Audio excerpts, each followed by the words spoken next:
Well, good morning. It's really great to see everybody. Great to be part of this national festival of co-production.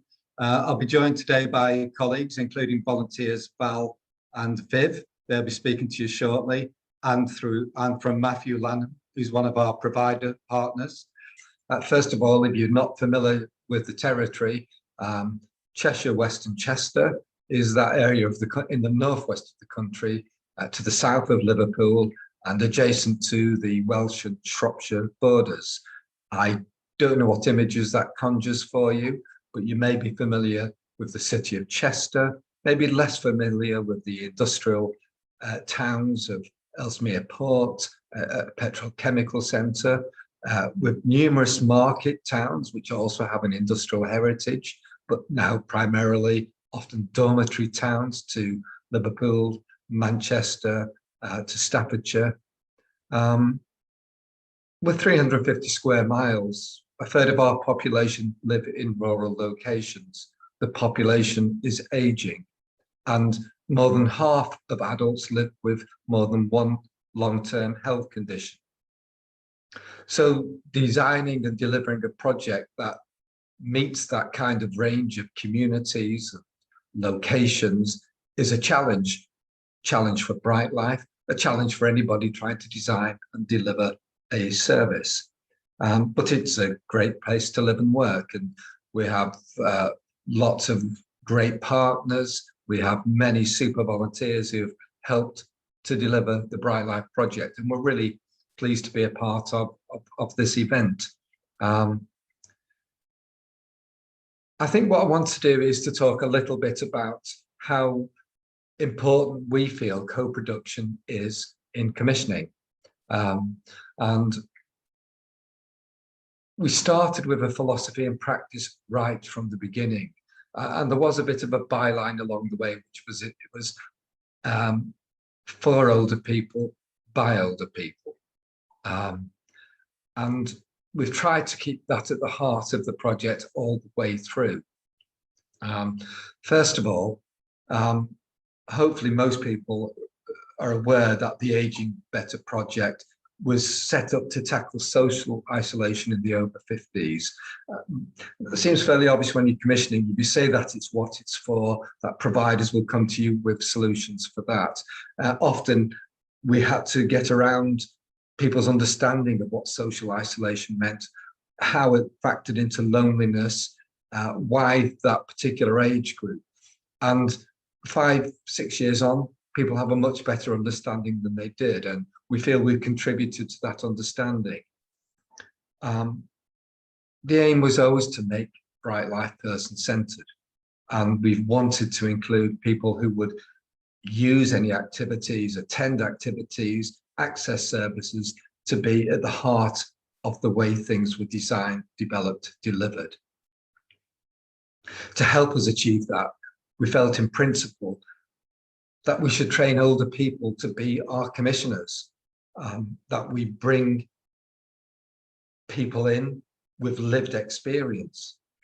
And actually we took by doing that, to take some control away from the project team, from our statutory partners, and the professionals, as you might call them, and to hand over what was a £2 million budget to a group of commissioners to allocate on behalf of the Brightlife Partnership.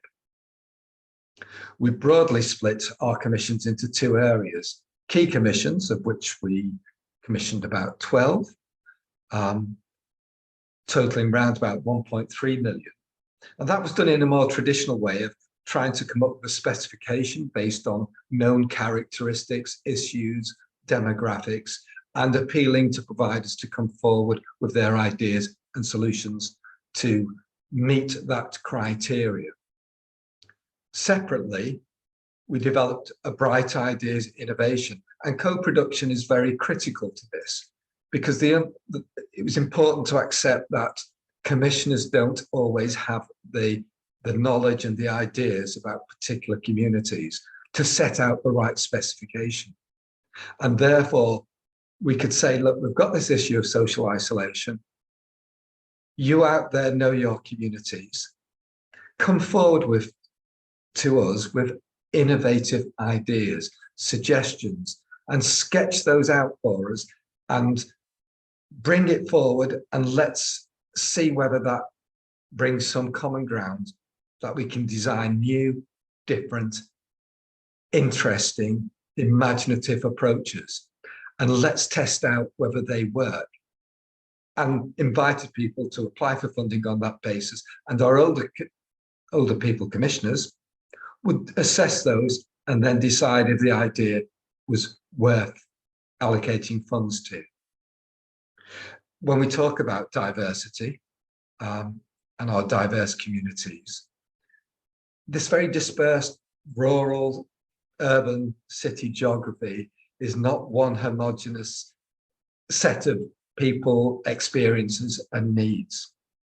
We don't profess to have significant BAME communities, but we recognize there are people of many different ethnicities and backgrounds that make up those communities. And so we need to respond, be open to those needs. But really what we have to think about in terms of diversity is we have older people who have had very industrial experiences in terms of occupation. People have had farming and agricultural experiences. People who have been LGBTQ'd growing up in very dispersed rural communities without the support of city services and dynamics and communications. People who are isolated through geography simply, with poor access to health, poor access to transport. So we set about trying to be open to listening to people who lived in their communities, who represented particular communities of interest, and saying, yeah, come forward, share your knowledge, your expertise, and pitch your ideas to us. Our Older People's Alliance will shortly tell you about how they set about their work, and I won't steal their thunder. But I do want to talk about the co-production as being a relationship with providers. We have providers of many different kinds, providers who'd been charities and organizations used to applying for funding, delivering an activity, being professional in the approach. And they were great, and they were a really strong asset to us. But equally, we had people who hadn't really applied for funding before, or we used to a very grant-based approach rather than a contractual approach. And we worked with our partners, with the support of our voluntary sector organizations, to help people to be in a position to apply for funding. And from that, we were able to identify projects which met needs of, for example, our agricultural chaplaincy, reaching out to isolated people in the farming community, providing social networks, people representing our hearing impaired community, our LGBTQ dispersed community, and so on and so forth. We'll tell you where you can find information on the particular projects and providers. But in essence, what we wanted to do was to enable, facilitate, and support providers to come forward, not to be too antagonistic, gladiatorial in our approach to commissioning, but to facilitate people to put in good proposals. And once they develop proposals, to help make those stronger in terms of an implementation plan, a sustainability plan. And our contractual relationship, once we'd accepted bids, was to challenge and support in equal measure. We wanted them to test themselves. We wanted them to deliver the goods, to achieve outcomes. But equally, we knew that you don't get innovation without risk.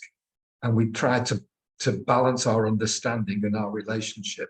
We had good support from our statutory partners, and our older people volunteers were involved at every step of the way in that relationship with providers.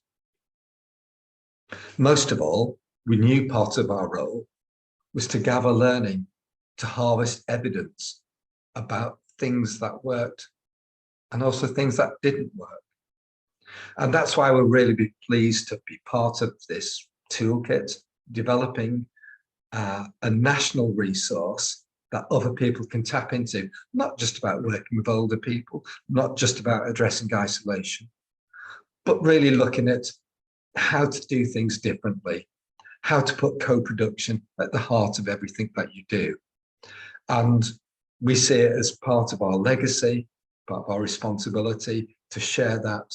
And when you access the toolkit, you'll see lots of Brightlife learning and evidence as part of that. I'm going to Phil now from our Older People's Alliance.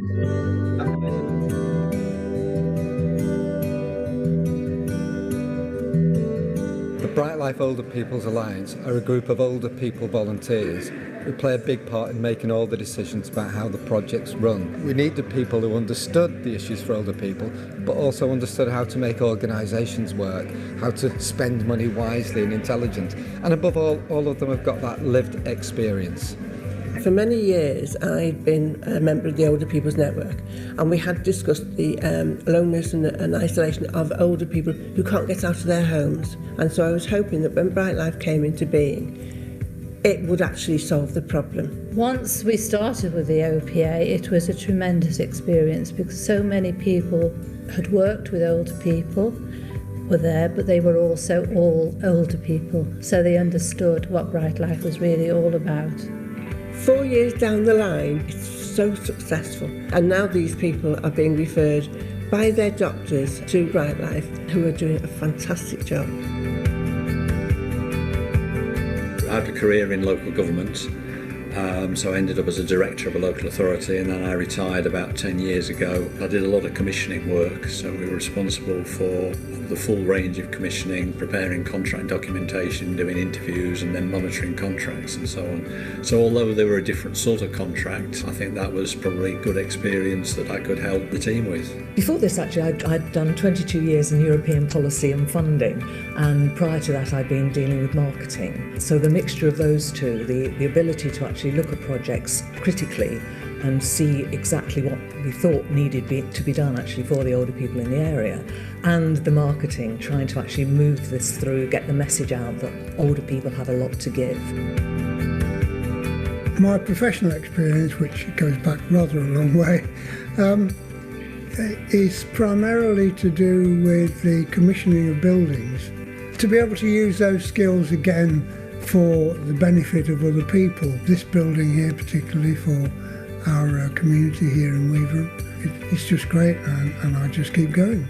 It helps us all as older people to keep active mentally and physically, which also gives us a greater sense of well-being. I've enjoyed working with the small group of people that have made up the OPA, and also having an insight into some of the fantastic work that people are doing out there in the community. It's been really amazing, actually. Granting the money that was allocated from the lottery to these providers that had presented what they were wanting to do but had lack of funds, that was very rewarding, feeling you're giving something to society and you can see it develop. So at this point, we're going to hand over to Val Pasley and Biv G. They're part of that group who had responsibility for a £2 million budget, which they've spent, and there is no more to be spent, but they're really keen to share their experience. Hi everyone, I'm Val. I was encouraged to get involved in Brightlife by a friend. She and I had worked together on the board of a care organisation, and she had been a part of the team that had successfully bid to the lottery. And she told me how important it was that older people played a central role in Brightlife. Viv will tell you how she was able to use her previous professional experience in commissioning. I had no commissioning experience, but as a result of some really very good training provided by Brightlife, I learned a new skill set and had the opportunity to take part in the commissioning process. So the process started with us reading and assessing the information from potential providers. A panel made up of OPA members would meet and question them about the activities they could provide. All applicants were asked to explain how people were involved in the design of their project, what people had told them, and how it helped to shape their project.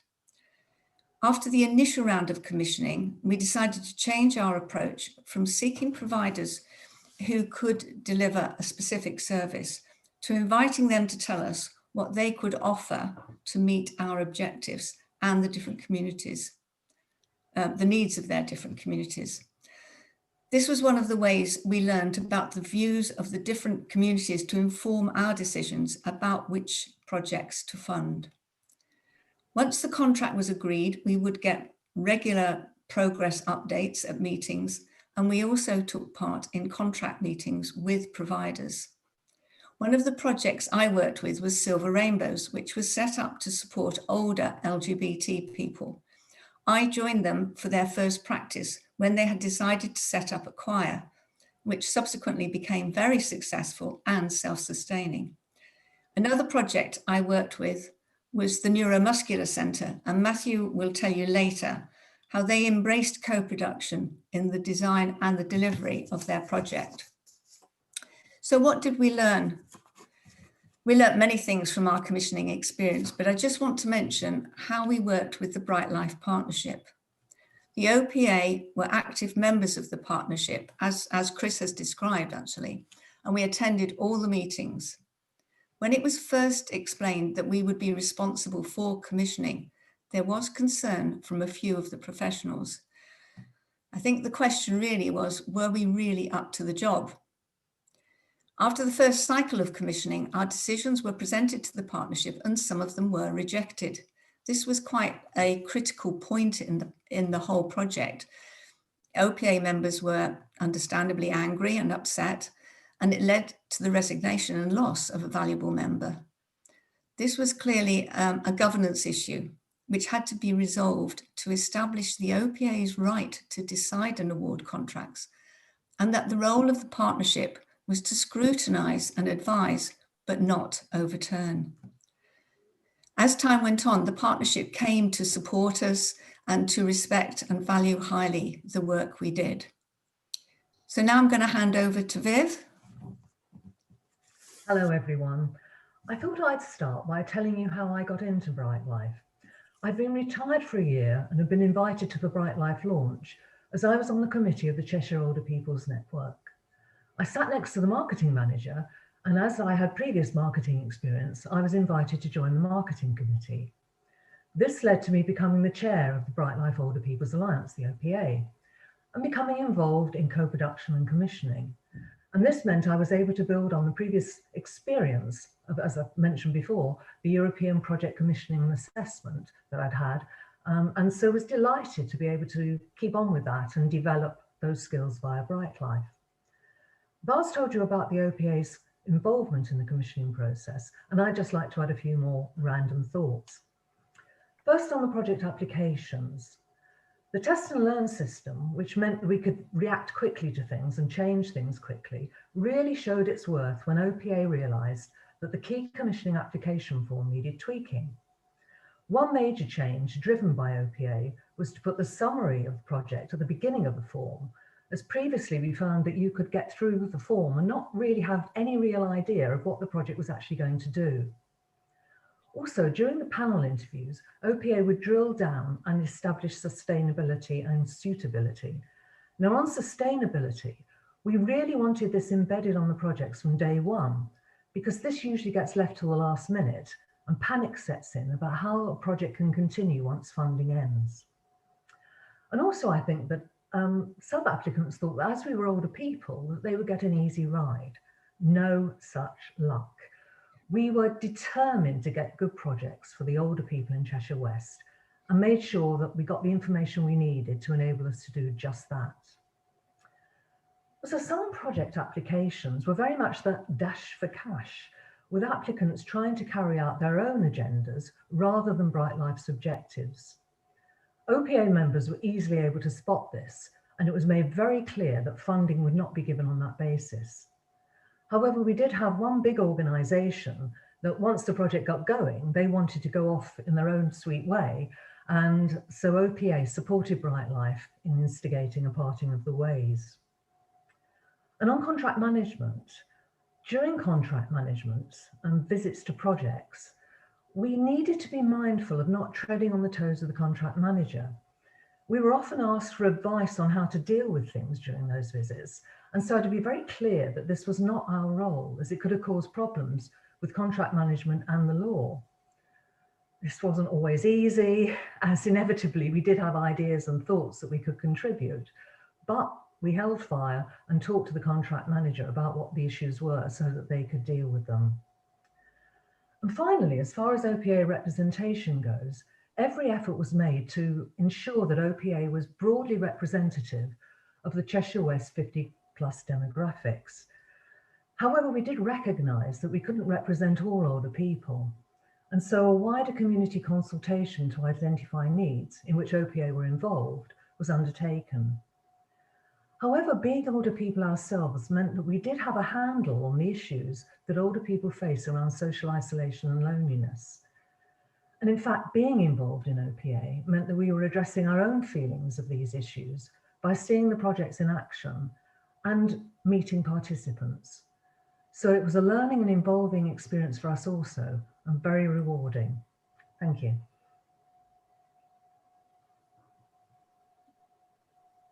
Right, at this point then, we're going to move to Matthew, who represents an amazing facility and more importantly, an amazing community based in the middle of Cheshire, the Neuromuscular Centre.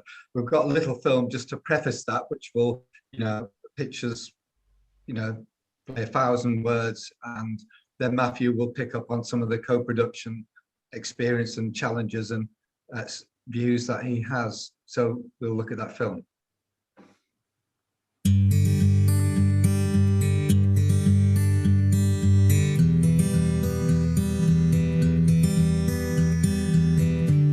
The Neuromuscular Centre is a charity, and we've been here for 30 years. We support people who've got neuromuscular conditions. Those are muscle wasting conditions, generally genetic and inherited. We support them with their physical health, with a physiotherapy service. We've got a gym where people can come and be as active as possible. We've got a print and design company that is a social enterprise that works within the charity. We've got a training centre where people can do vocational courses or more hobby type courses. The whole place is glued together by humour and fun and positivity and friendship.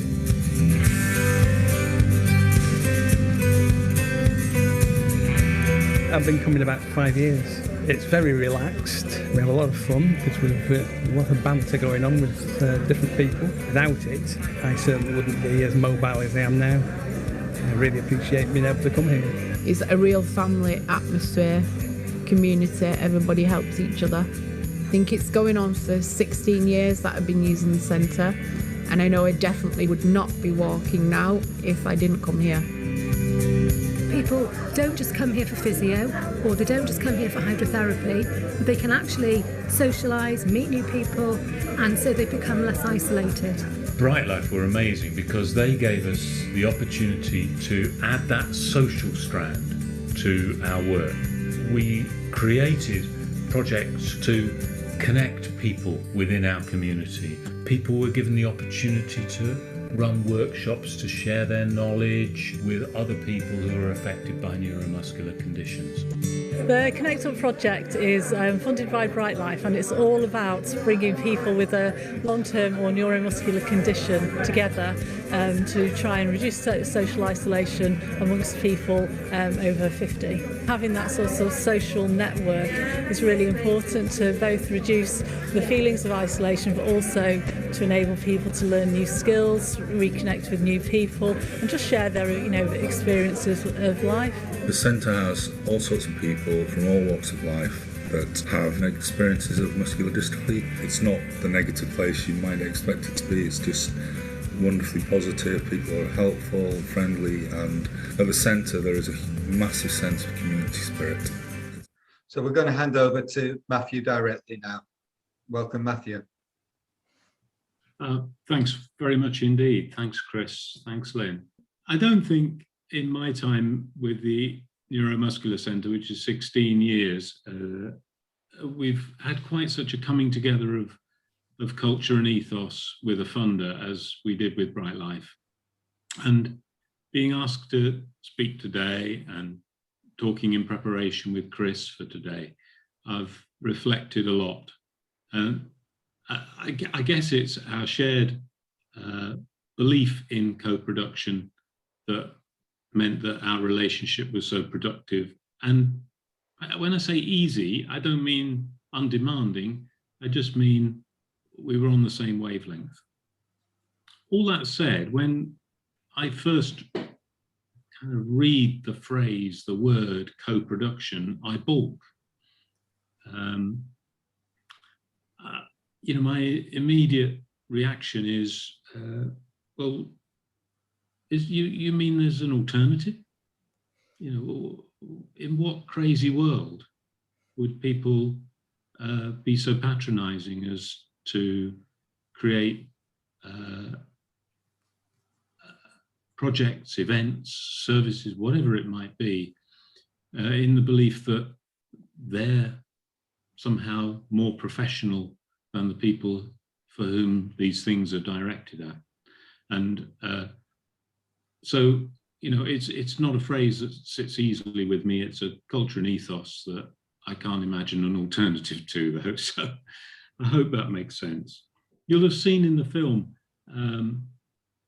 NMC's population of folk, and that probably we're at the younger end of the over 50s, and that I think was an interesting part of our work, and probably gave it, you know, slightly different complexion.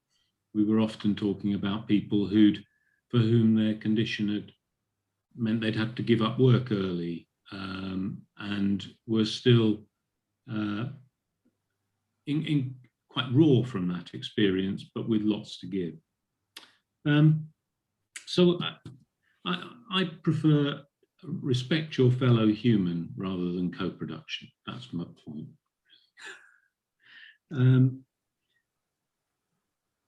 We were, I think, using the principles of co-production throughout, really. So right from the very conception of a project, and thinking, well, how are we going to approach this?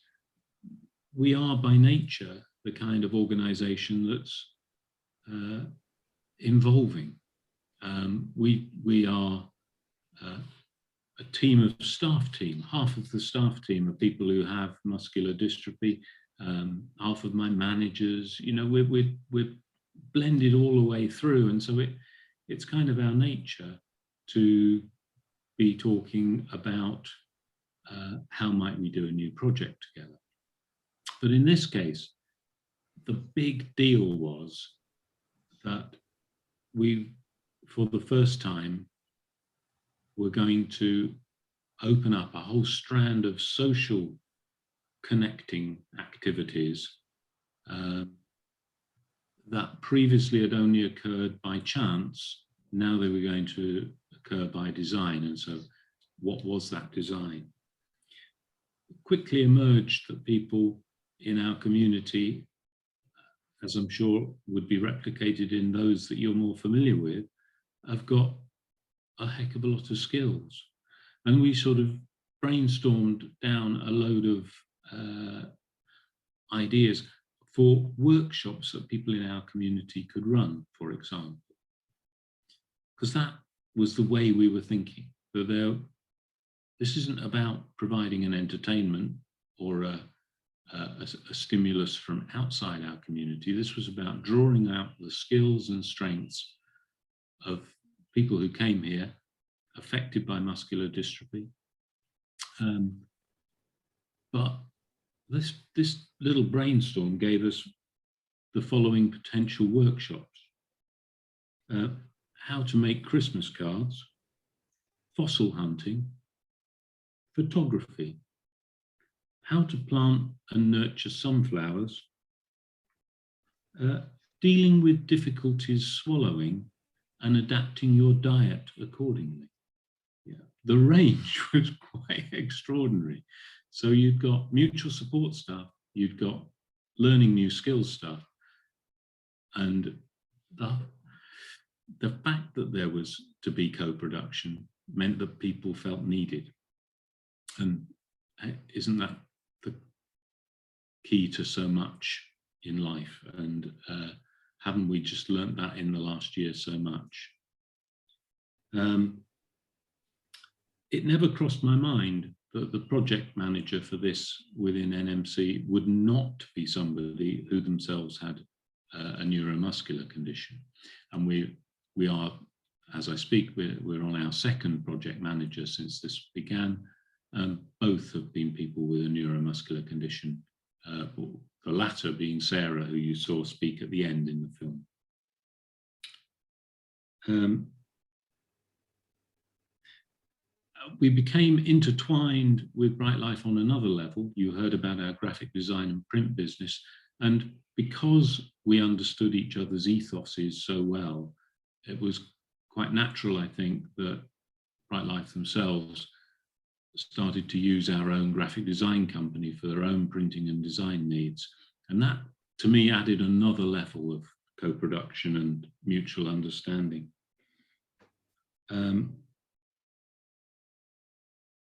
The legacy of Brightlife is something I just want to finish with, really, for our charity. So when we began this process, we were physio, training, social enterprise, and support on things like equipment.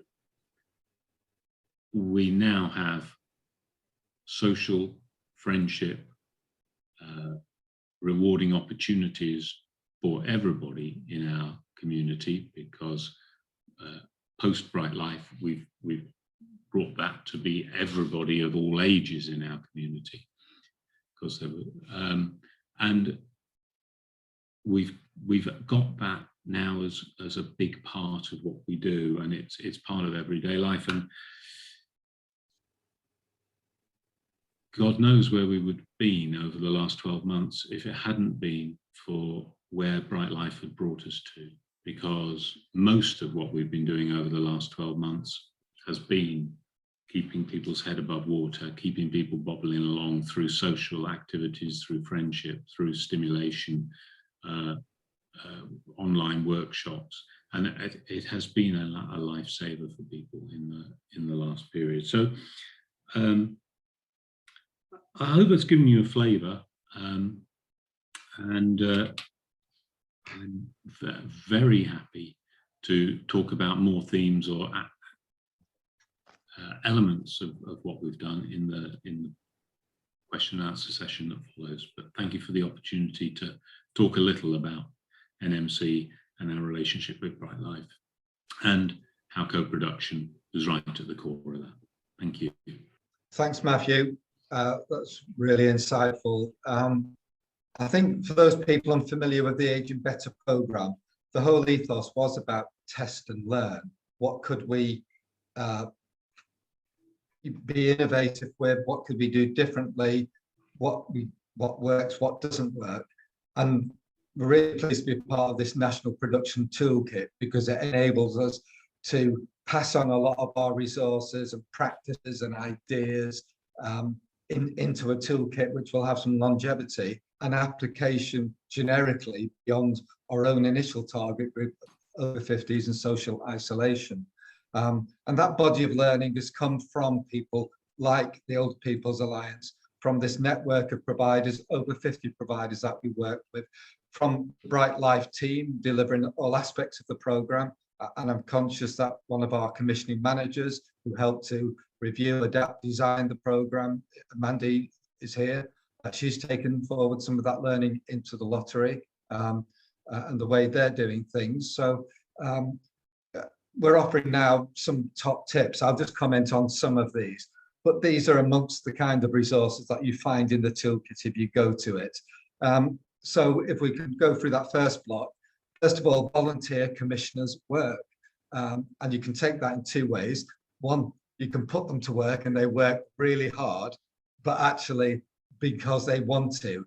Their vested interest is in what's right for their community, not what's right for an organisation.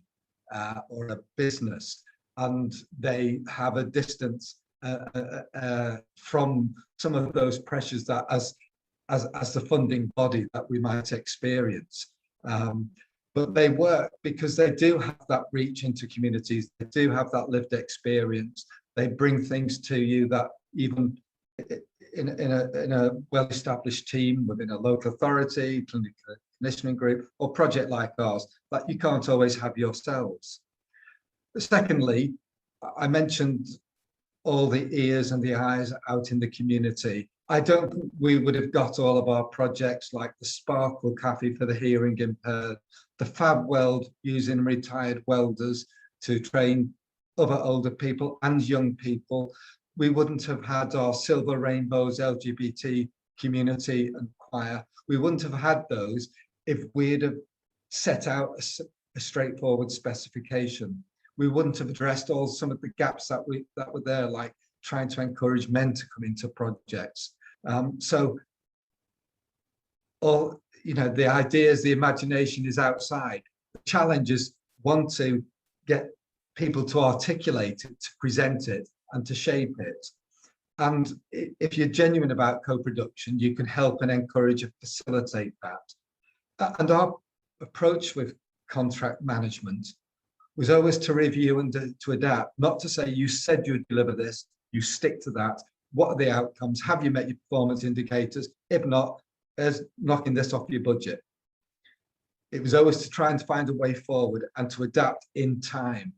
We did get to the point, as Viv highlighted, with some providers where we had to say, actually, you're not working in the right way. Let's agree to part. I think that's the polite way of expressing it. And there's a message there about size. Sometimes you think you can have confidence that a large established provider will be the most capable of delivery and the most capable of ideas.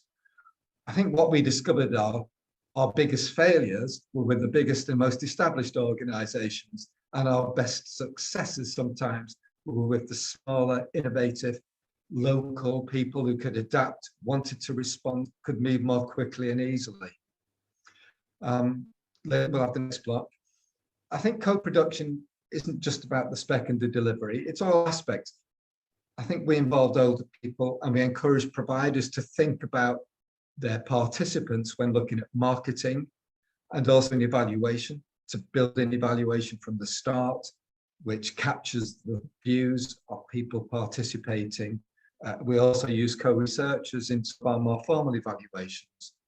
But I come back to this key message of a support and challenge relationship. I think, as Matthew said, not a soft touch, but one where you can have an open, honest discourse about what works, what's needed, what doesn't work, how you change, and so on. Some more general things. We often found with our projects, if you said, here's a project for sad, lonely people, for some reason or other, people didn't turn up to that. They were more interested in something that was based on an activity or an interest or a shared moment of some sort. And again, co-production and sustainability planning is really critical. I think we find lots of organizations think about sustainability when they get to the end of the project. What we tried to do was encourage, challenge our providers to build in sustainability from the start. And to have sustainability plans. And that included thinking about our funding is going to end. That was a healthy thing for us. We're not saying we're going to be here in 10 years' time. You can come back to us for more money in a few years. It's going to end. We want to know how you're going to survive afterwards and how you can sustain yourself rather than just be a cliff edge. And co-production with participants and potential participants is critical. Are they willing to pay? Can they pay? Can you use volunteers to deliver the activities? Are there other sources of funding? How do you do that? So sustainability embedded right from the beginning. And again, I'll come back. Our support approach was about us as a team. It was about our providers. We had a partner organisation, our voluntary sector infrastructure organisation, Cheshire West Voluntary Association, who we commissioned to provide independent support, an independent network so they could have conversations and build connections outside of the relationship with us as a commissioner. And that proved a very healthy relationship too. So I think then we move on to the next slide. And I think we're about bang on time, which, considering my amateurish handling of Zoom at the start, is a success in itself, based on test and learn over 45 minutes. Yeah, we're contributing a lot to this toolkit because we believe in our legacy. We believe, we don't think they've got the perfect model for commissioning, but we think people can dip in and out of different resources, and we're happy to be part of that body of evidence. We've got top tips on our contracts and commissioning, our volunteering, our amazing marketing strategies. I say that because I didn't do it, but the people who know what they're doing did. And our social prescribing, which was a very successful workshop yesterday. But a whole host of other resources are going into there. But you can also access our own website, which will be there on the slides.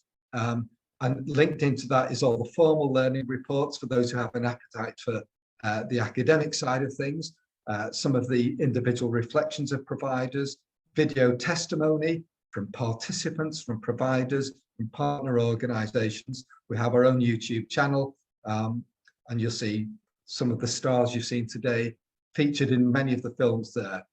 But lots of our providers, so if you're looking for ideas of different kinds of activities, even there it's a really good source. Podcasts too, we have our own legacy reports. So some of these will go into the national toolkit, and we have other stuff on our website. So at this point, we're going to take a break. I want to thank people for attending. Again, we'll take a few moments break and then we'll come back.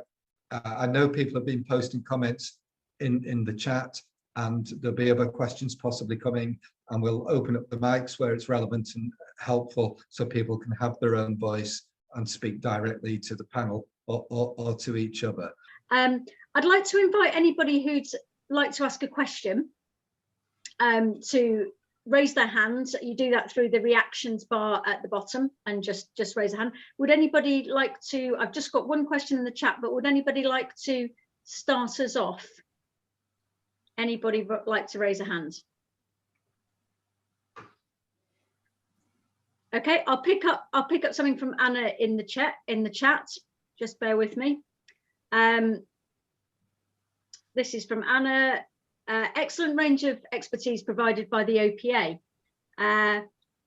Great to see the key decision makers. And she has to go. So I think with the OPA, thank you for that, Anna. And one of the things that I think we just wanted to maybe pick up a little bit more was probably a question to Val or Viv about the relationship that I think you both touched on between the statutory partners and the volunteer commissioners, and particularly at the beginning, more at the beginning of Brightlife. How did that relationship work? How did you get the statutory partners to come on board with you being volunteer commissioners? I don't know if Val or Viv would like to pick that up. Do you want to go, Viv? Yeah, fine, thanks. I think really the main thing that we did was we realised that we had to gain their confidence and their trust. And so we did a mini skills audit, which actually gave people something they could look at to see what our background and experience had been. And I think that really helped. You know, we weren't just a bunch of old dears sitting in a corner. We had actually had professional experience, and we could actually make the right decisions. But as Val sort of said, it wasn't always easy. And again, Val, I don't know whether you'd like to pick up on that. No, I think we had to demonstrate that we were going to be good at what we did to develop the trust with the partnership.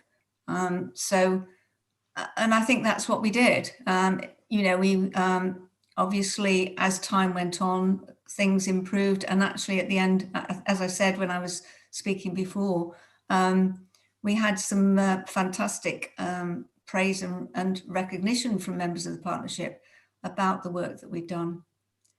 I noticed, Lynn, there's a question there from Gillian. Have you seen that question? Yeah, thanks, Val. Yeah. No. I was just going to say about how we recruited through lots of different ways, actually. I would say initially it was very much word of mouth, because I mentioned that I was brought in by a friend. There was also, Viv mentioned the Older People's Network, which was part of Cheshire West, and the number of people who'd worked together on that came to work on Brightlife. So there were a number of different ways in which we recruited. Actually, I can see Mandy's there. She knows as well about how we recruited, if she wants to say anything. Or she's gone shy for a change. Yeah, that makes a change, doesn't it, Val? Yeah. I don't want to sort of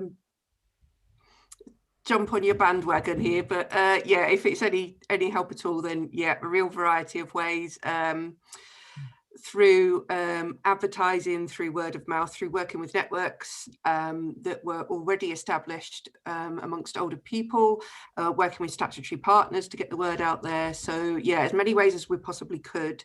But yeah, word of mouth did play a big part. You're right, Val. Mm-hmm. I think one other thing I'd like to say is the fact that we were actually involved in the partnership meetings. You know, we weren't just there as observers. We were actually there and engaged, and that meant at every meeting we could throw in our 2 pennies and really sort of have good discussions about things. And also the fact that we were there, we were able to, you know, if one of the partners had a particular problem, we were able to actually address it and sort of give reasons for things and get more of an understanding of not just them of our point of view, but us of their point of view as well, which was also very, you know, very important. Thanks, Viv. Thanks, Val. Chris? I seem to be in lots of reactions all of a sudden. Let's take those down. I think it's important to say, when we say it wasn't plain sailing, that our project almost fell apart at a certain point. And that was because some of the stakeholders and some of the key commissioning organisations, and it was alluded to in the presentations, but Val and Biff are great diplomats, and you know, there was a point where this project could have folded because we couldn't get commissioning done, because all the work was done by the commissioning team and the Older People's Alliance, and brought great projects forward. And then some of the commissioning organisations on the partnership started to get very picky. Have you checked this out? Have you checked that out? Another vested interest started to come into play. And we had to really then have a battle. And I think at that point in time, the Older People's Alliance, one, asserted themselves, and 1 or 2 walked. We had 1 or 2 people walk away and said, this isn't going to work if we carry on in this way. We'll never get anything done. We'll never get any projects tried and tested. Our contract management team worked with the Older People's Alliance and the partnership to redesign the whole commissioning process, to come up with a whole set of new proposals, and almost to start from scratch. And from that point on, having had that battle, we made progress. We started to get things commissioned. We started to have an acceptance. The commissioning organisations then came in and almost buddied the Older People's Alliance on panels, but didn't vote, and getting them involved a bit earlier. So we learned from our experience, and I think some of those partners learned. And once they started to see some really successful projects, trust was developed. And it's a shame we couldn't have had that all the way along, but that's the truth of it. And sometimes when you're trying different things, you have to take risks. We were in a position where we could afford some failures. And the problem, I think, for a lot of commissioning organisations, they're afraid of failure. But by not risking things, nothing new comes out of it. So I think it's worth bearing those thoughts in mind. I think it very much followed the, what's the phrase, forming, storming, norming for setting up panels and teams and all sorts of things. And I think the fact that we did have this buddying that Chris has alluded to really helped, because it meant we had a member of the partnership there when we were making the decisions, and often, you know, giving their point of view and so forth. But we were the ones in the end who made the final decision. but it meant that if there was a problem or a query coming up at the partnership, that member of the partnership could also pitch in and say, well, this happened, that happened, this was why. And so that really helped support us and the decisions that we were making. Thank you, Viv. Gillian, come to you. I just wanted to pick up on that point that Chris was making about things reaching a very difficult sort of juncture.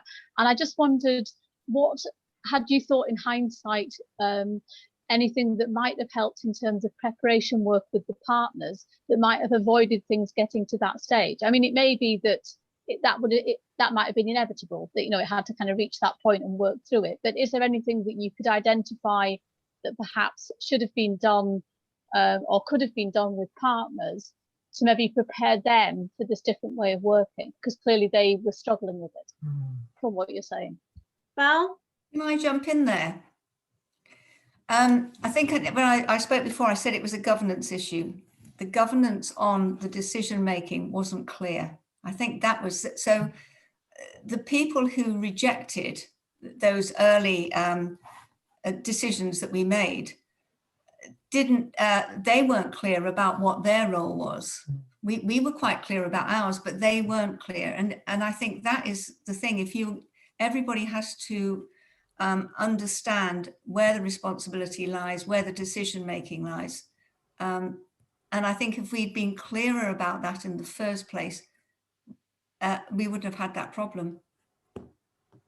I think, as well as Chris sort of mentioned, vested interests, that did rear its head on occasions. But I think it was also around people's own roles in their own organisations, that they were representing those organisations. And I think maybe they felt that you know, if they went back to that organisation and said, oh, this had happened or this had been decided, that they could have a problem, you know, within their own sort of workspace. Thank you, Viv. I'll just add to that. I think there was that element of a dash for cash. I think, Viv, you talked about that. And suddenly £2 million was brought into a community, and a feeling that who's controlling it, who's got it, who's deciding, is it going to the right places? And it was a new type of project. People were just not that familiar with it. There was the accountabilities that Viv's described. There's that lack of clarity in governance, which we had to revisit. It could have been avoided, possibly, but I'm not sure. And I think we also found that, not untypical, that in some of the statutory partners, there was a sense of, we've got this understanding, and then that officer moves on to another authority, and then somebody else comes in who doesn't quite have the history, and then almost you have to start again. But I think what we learned from that was actually having honest conversations, going around talking eye to eye with people and saying, for this to work, we need to have a different way forward, you know. And it evolved, it improved, it became a success. Maybe we could have avoided those, and we would learn, I think, more clearly about governance at the start. I think would have helped. Thank you, Chris. Gillian, anything else you wanted to add, or did that cover some of your questions? No, that covers it really well. Thank you. That's just really helpful just to explore it a bit further. So thank you for that. Okay. I just want to turn it around a little bit, and this is probably for well, everyone on the panel really, and just thinking about the providers a little bit more. And how aware do you think that providers were at the start of Brightlife about the values and the use of co-production in commissioning? We've got one of our providers, Matthew, here, and he's talked about that co-production being very much at the heart of their organisation anyway. But I just wondered if there were views about those provider organisations and how much they knew about co-production, particularly at the start of Brightlife. Any panel member wants to take that one on? Yeah, Lynn, I think that's a really good question to reflect back to me, because I think there is learning perhaps.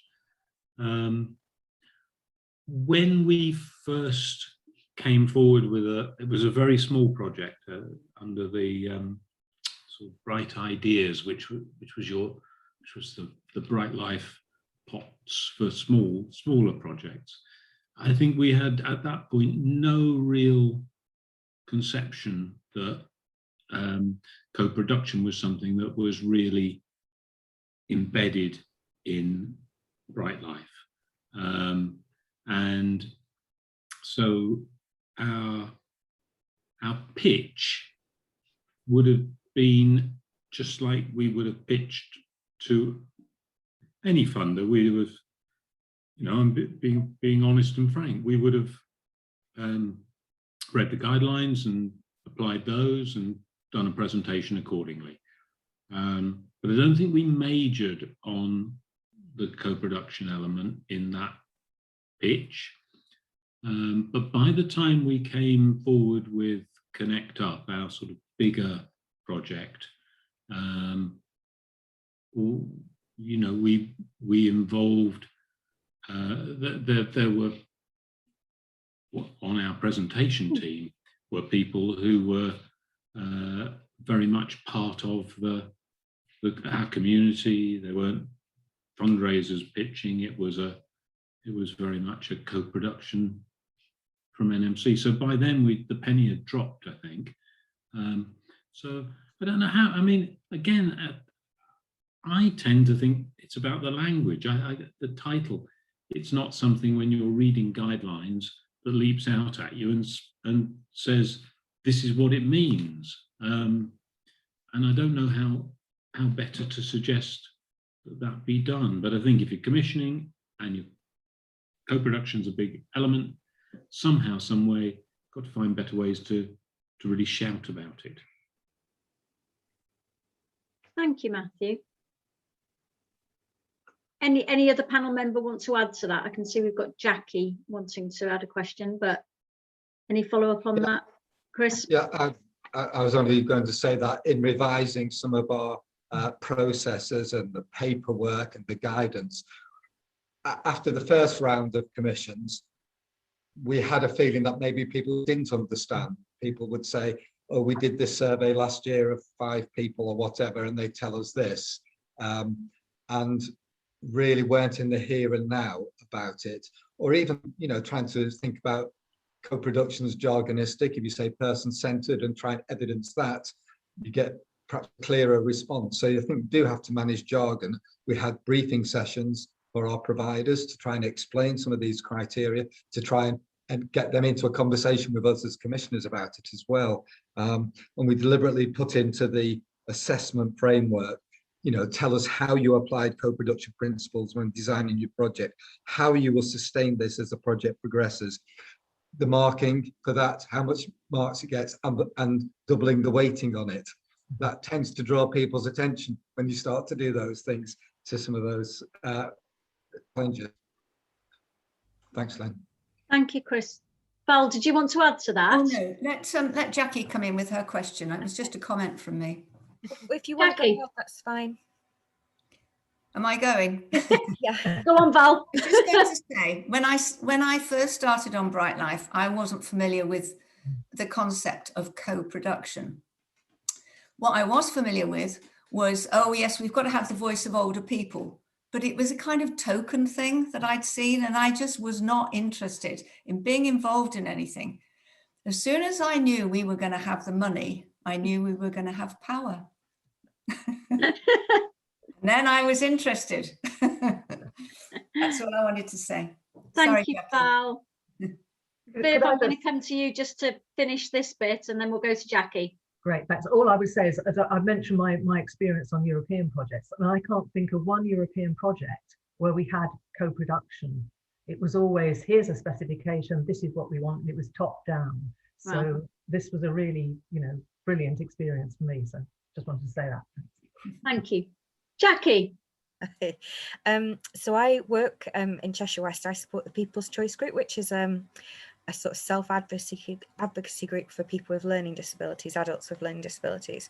So we've been asked by Cheshire West Council and the Clinical Commissioning Group to help with co-production on their strategy for commissioning services within learning disabilities and people with autism.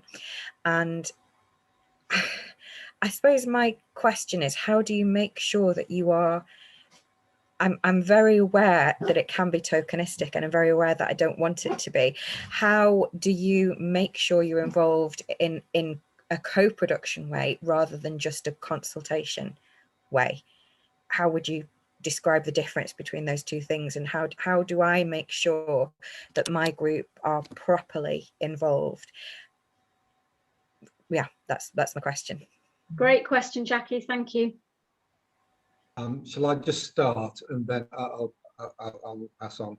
I think that the really nub of things is what is consultation and what's genuine co-production.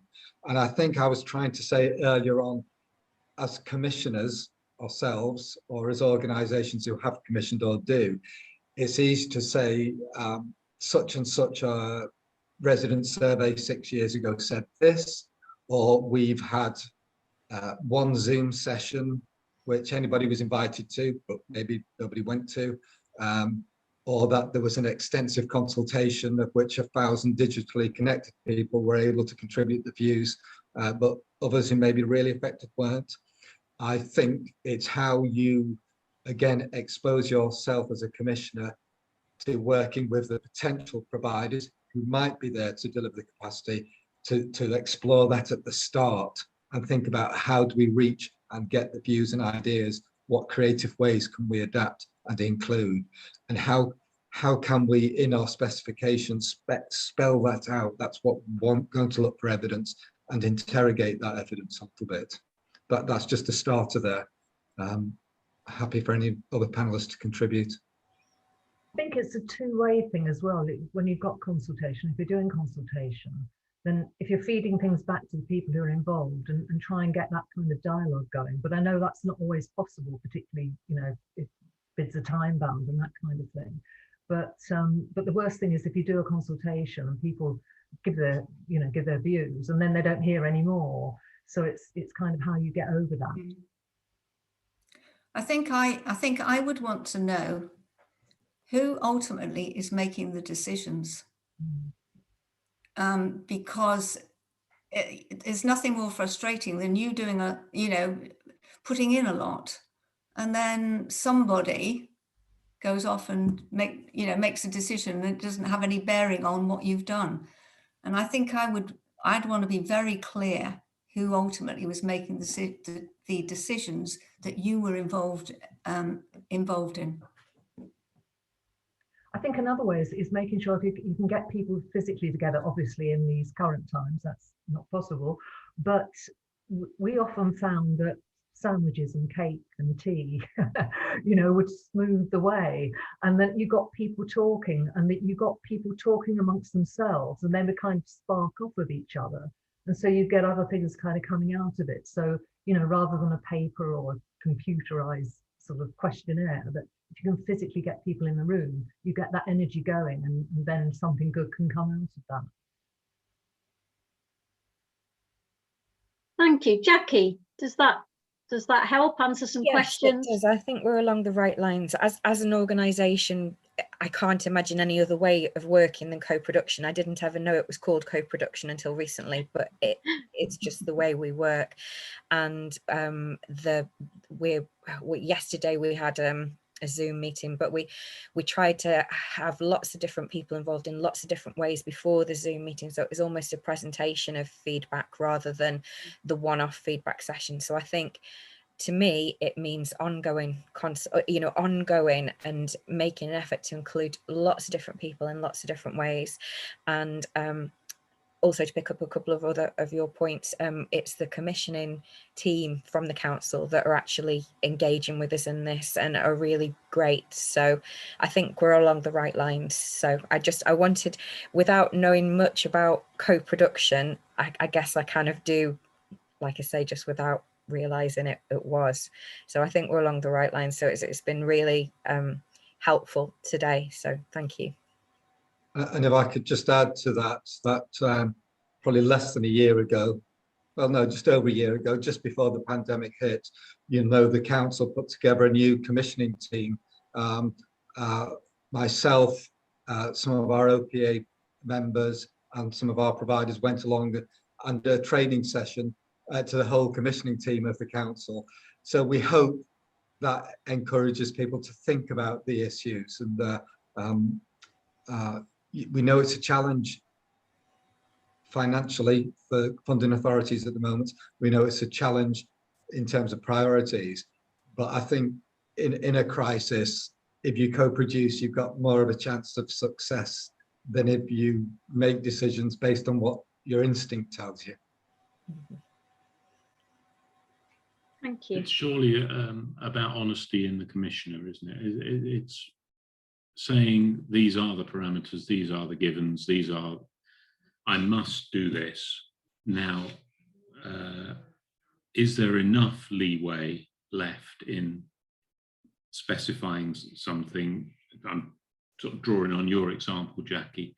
Is there enough leeway that constitutes co-production, or is it already in quite a narrow tunnel, so that really you're going through the motions, lip service, the things you were sort of fearful of? But it sounds like you're having a good experience, which is great. But I think no harm to keep testing the commissioner, is it? No harm to keep saying, persuade me that's not lip service. And of course, it's not all about the lip service end of the equation. We've not really talked about it, but it could be the other, which is complete abdication. So co-production's kind of down the middle there, isn't it? With abdication of responsibility and saying, well, you guys sort this out. I don't really want to be involved in it. Right across to, well, I've already decided, but I fancy calling this co-production, but I'm not even really consulting. Yeah, I think the signs are that we have got a really good working relationship. So. Brilliant. And so we make sure to feed back as well. It's not just a Zoom meeting and then nothing. We're feeding back as to what difference it's making, and that's coming from the team. So yeah, it's really great. Thank you. I think it comes back to that phrase that often bandied about, but I think is very true, is nothing for us without us. Yeah. Simple as that, really. Thank you, Viv. Are there any more questions? Comments? Okay. I think we'll if there's anything else from the panelists, happy to have that. If not, we'll finish the Q&A. I can tell Chris might want to say something to finish the session. So if I hand over to you, Chris, and then we can close up. Yeah, no, before I think in a moment they show one or two slides about the rest of the festival very, very briefly. Other than that, just to thank people for coming along and sharing their experiences and putting forward the questions. And it's great to see people who are interested in following these approaches. And do check out the Brightlife website if you wish to, and the national toolkit. Lynn, will be launched when? Yeah, so I'm just going to share screen very briefly. So the national toolkit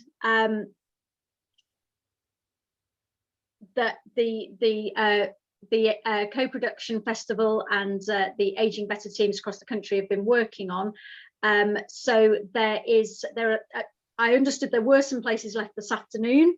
You haven't got very long to grab a quick lunch, that's at 1:30, but you'll know that the Festival of Co-Production runs across some subsequent weeks as well. So if you've missed out on the National Toolkit launch, then you can go to one of those sessions, and then anybody who's participated in any of the sessions this week will get the details of the toolkit.